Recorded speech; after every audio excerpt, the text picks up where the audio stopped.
Você tá muito cansado, né? Dá pra ver daqui, você tá exausto. Você tá cansado de tanto trabalhar na igreja e perceber que os únicos que prosperam são os líderes religiosos. Você tá cansado de tantas campanhas, de tantos jejuns, votos, propósitos e nenhuma conquista. De orar e não ter resposta e de tanta cobrança. Porque parece que nada do que você faz é suficiente para Deus.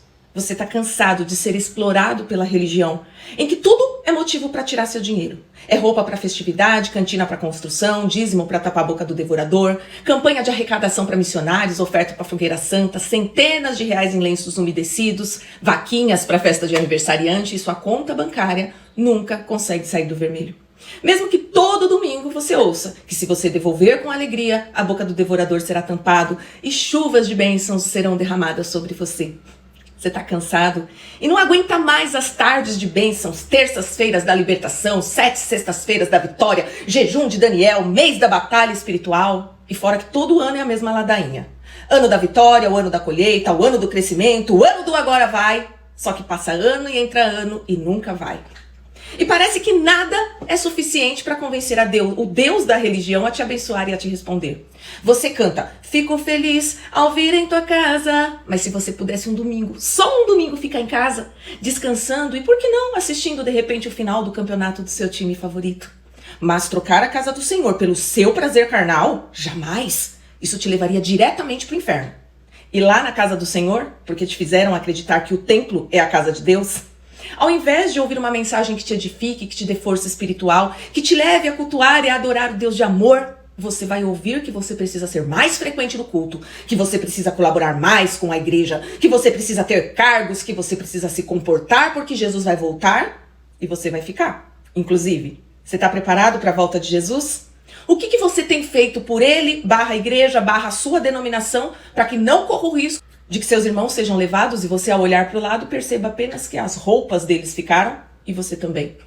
Do púlpito, seu líder religioso faz questão de não deixar você esquecer que você nunca deve pecar. Porque se você pecar, se você não resistir a uma tentação, é óbvio que nesse momento ele vai fazer questão de fazer uma descrição perfeita do inferno para que você tenha bastante motivação para não pecar. E por fim, ele vai deixar claro que você é um pobre, miserável, pecador, indigno das bênçãos de Deus. E aí, ele se despede chamando o grupo de louvor para que você cante alegremente. Você tem valor, o Espírito Santo se move em você. Seria cômico se não fosse trágico.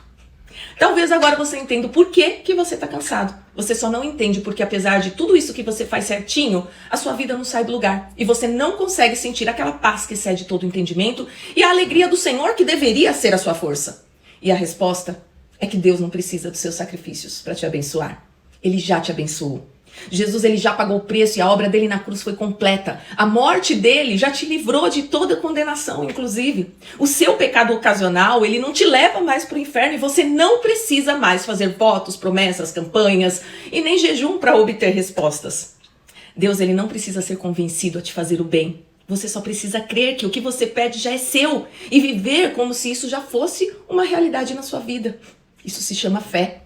Deus, ele jamais vai te condenar e você não irá desagradá-lo por faltar no domingo para assistir o final do seu time favorito ou deixar de ir à igreja no final de semana para ir à praia desfrutar com a sua família. Não, você não precisa se preparar para a vinda de Cristo, você já se preparou, você está preparado desde o dia em que você reconheceu o Senhor como seu Salvador.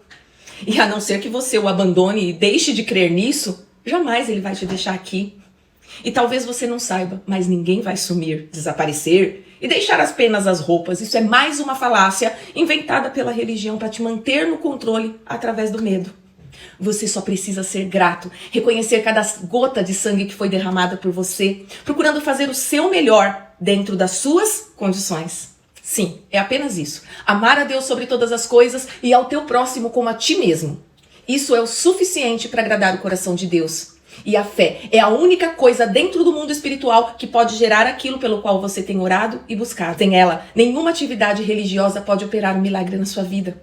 A generosidade, ela é o que te fará prosperar e às vezes nem sequer envolve dinheiro, mas tempo, doações, uma visita a alguém enfermo ou até mesmo um ouvir sem julgamento, mas uma escuta atenta a quem precisa desabafar. O reino de Deus já está dentro de você. Você já pode viver nele sem precisar pagar tão caro por algo que é de graça. A graça. E sim, você deve sim frequentar um templo, fazer parte de uma comunidade e exercer ministérios lá dentro. Isso te ajudará a se manter firme nos caminhos do Senhor, mas ciente de que não é isso que vai te salvar.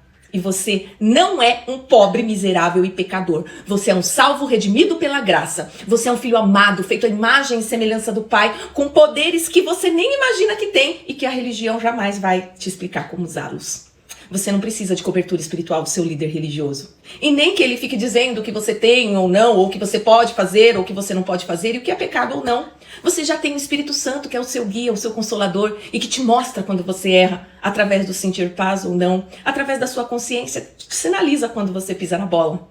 Deus te quer vencedor e não derrotado. Ele te quer próspero e não endividado. Ele te quer amado e não rejeitado. E por fim, ele te quer livre e não escravizado. Escravizado por esse sistema religioso que quer apenas te controlar, para que você não tenha acesso ao conhecimento e à verdade que liberta. E se você chegou até aqui, já curte esse vídeo e me segue para receber mais conteúdo como esse.